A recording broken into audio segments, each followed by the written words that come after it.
Biakamal ka Nuer online TV channel there are normal kan yam gana azdial konti dinka roine gwadame jawbana linga banja linka commissioner dung fangak kuäär fangak ke commissioner teka jaw machalat gwasme mi bi kon diala ling ano na me kwi kor mo were wich ka fangak mo goro bajaling teka kor mi dit me lero den tama cha jaw me benyo ga yakela ne she kulalat ko deje jak Nuer dial tintere wi ka fanga ke tinte wi mon ko de kan ling mandan le rode man lat ke tet kan jankel dara gwano de yena nyak kan konon yam mi jiram jidit kan Nuer online TV channel gor jen wojen de raje me de nyak nasin ko ken bana jow me bana jakwen wuda me menen kona me shale Betros bieel Betros rajan chaladan kuäär fangak jiram dan la commissioner Ruac Biɛɛl ke Betros bieel Betros shawar game chajagor ka kwiri kamen be ke men were wich ka fangak raja me jene ka tat tin trewi ka malakal jene tat charo dien realeka antama ano bika fangak bika ne yan match antama karol karodian rule karodian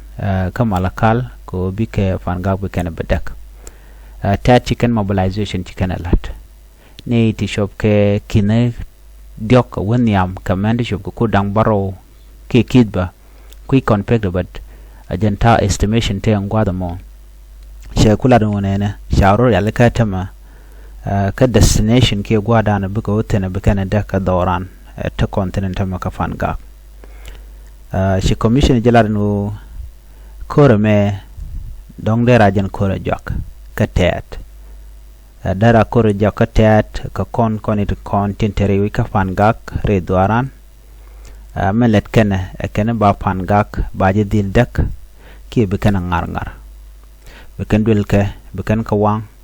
ka buka gan wari bikan ka naki bikan ka kaf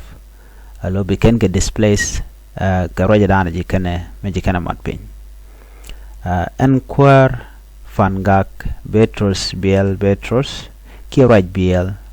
cholo ji fangak dial en go de ngwana rodi ende ko ya leka ko de ka wich de kana gang de ka fangak de kana gang ajene en ramid de majlwang ka yat ram mode mai luang ko dare jarom re duan were ka fangak no ketiaki goro jen wo yen yarun kepkel en ram mo mete dor mila rebel ka gad fangak kati gwadan titen bi ngaje no doran te ka kor be yig banda wich ko on kore me ba bandak na manakon gwanakon gad kon o kon det kon en metre mondano ne o baje bowang ene di shalgati agwelek erwaike awude shalke me Johnson uluñ baye nyot tour de Johnson uluñ ka kore jene gwawde ko dan rol gwakel ko de kondoran de konagang kente chawrel den yal kantama chawre leka shitkamen ngayen no kore chito ka Nasser County kana wulang County chwaje gui lora bang to ko ba dorana me baje bendak akanitin kon atila jang ano kana tat SSPDF kana kumundu gol ko ken bekare wi ko beka doran bekana bedak men chito ka Nasser County goro boroda nyokre doran ka fangak antama tala mishale mal antije yeyene dial kon langwane engo chana ter kon rekon dial chana ka dang jok be chana shon kel chana gwinne kel chana gwinne wuje kamal kalo kore be kamal kalo makap ko kono ko ba doran ba bedak ba dor kon ba ka bowoch ba ka be bane dial ba ka displace ngai kona gwan hotel gwade koringten dono to kon ko lanko de kon doran de kona gang ku kujamo yen ngana Nuer dial kono te ka fangak gor jen wo biya jome biya jeling biya shonkel ko bandoran bana je defend bandoran bana je gang jo me mishalat Betros bieel Betros ke commissioner and ka fangak fangak te ga ke jen we chola panye kang ngai kon me chang e chike piji chike kap chikan un ga kanol and gwadiality jen ko la ron tama chikan rudin yala kan kuma kirmi yadit kuma jane ko buga doran be kana badak karam nana cha kam lanko be doran be jadak e wude shal kame e Johnson luñ ajan kuäär kuäär golek force Johnson luñ medan te kas pele mayo choro do chak muda dien okay choro chak muda dien betur pa nyoga yekel choro chak muda dien wude mejan Johnson choro chak bonda dien Michal ke espele mayo agolek force ke te ka agolek ana agolek mo tenet ten korodian tele dodo dien militen so la dien obuga doran bi kenedak meken kon ben gwakel ala jipan ga ban doran ban ji defan chirgaman shala ray we can answer ngana je gwan wo doran ba jadek ejen wudeme kene ja ko sharan real ken wo ka kon jitarian chede mangai kono no enen wara gwantar jane ke tat chare alaka kandial banun biya ngach helong bom dan te ka madan so mat koro dan kenne ti gorga jeno de we dan de daga de doran de dak te bot ketine wutet kam shal kam Johnson luñ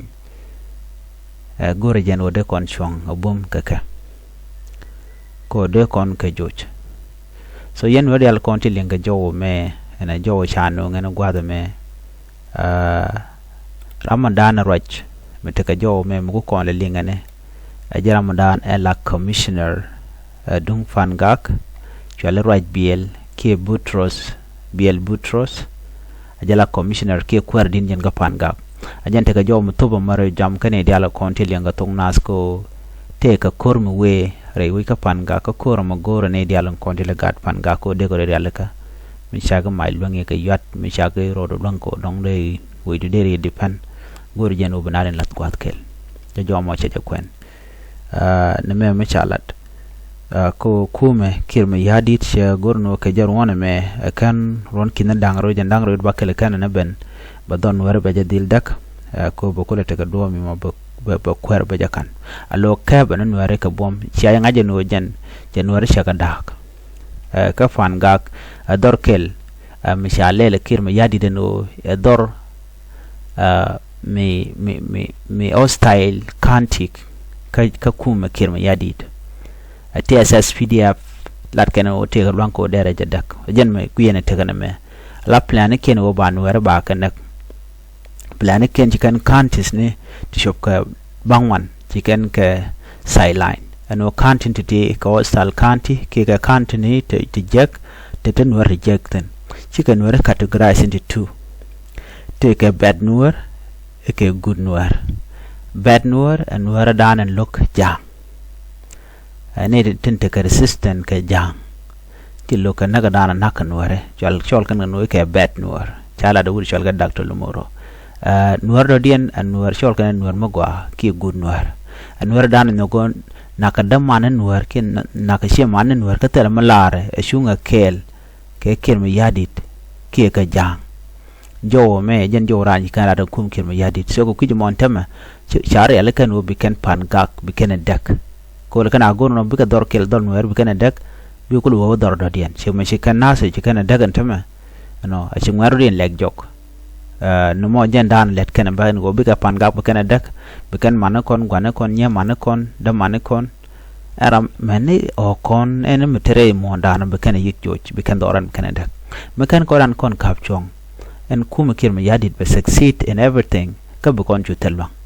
long dan e madana tam me char kon ben gwa kel no bana kurkel bana je on ko kan ti ne de banong ti agole for the menes SPDF kene shit ka kon loinken shit ka loin kon